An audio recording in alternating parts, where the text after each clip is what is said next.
उसने मूसा को अपनी गति और इजरायलियों को अपना काम प्रकट किया। शुक्रवार 2 जून 2023। आज के मनन के लिए मैंने आप ही के लिए चुना है पहला इतिहास अध्याय 21 और उसका 13वां वाक्य।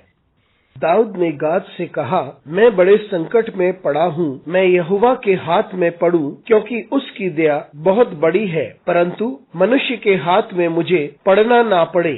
आपका दिन आशीषित हो।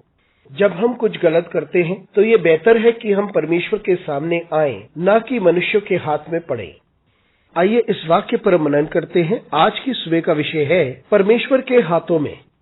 ये वह समय की बात है जब दाऊद ने अनुमति दी थी कि इजराइल के लोगों की गिनती की जाए, और ये वह समय था जब परमेश्वर इस कार्य से प्रसन्न नहीं था और परमेश्वर नाराज था। और उसके पश्चात परमेश्वर का संदेश गाद के द्वारा दाऊद के पास आया और गाद ने दाऊद से कहा कि परमेश्वर ने उसे 3 विकल्प दिए हैं, और इस वक्त दाऊद संपूर्ण दोष को अपने ऊपर लेता है और वे नहीं चाहता कि परमेश्वर इजराइल के लोगों को दंड दे, क्योंकि गलती उसकी थी। और फिर वे गाद से कहता है कि मुझे परमेश्वर के हाथों में रहने दे, यानी परमेश्वर की ओर से जो बातें आती हैं वह उसे स्वीकार करना चाहता है। परमेश्वर की ओर से जो दंड आता है वह उसे स्वीकारना चाहता है, और वो कहता है मुझे परमेश्वर की ओर से दंड मिले, ना कि मनुष्य की ओर से। दाऊद ने परमेश्वर पर भरोसा किया। उसने परमेश्वर पर तब भी भरोसा किया जब परमेश्वर को उसे दंड देना था, लेकिन वे लोगों पर भरोसा नहीं कर सकता था जो लोग उसके चारों ओर थे।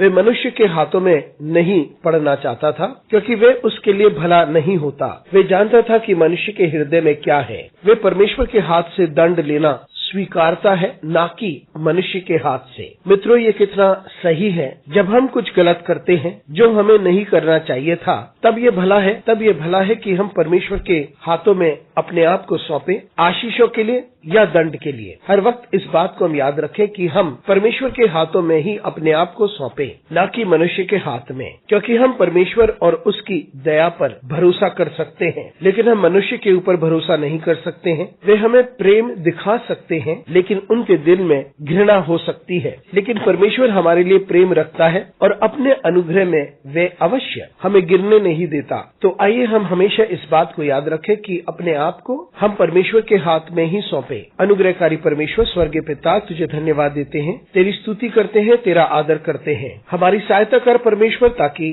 संपूर्ण रीति से हम अपने आप को तेरे हाथों में सौंपे। यीशु मसीह के नाम से मांगते हैं, आमीन।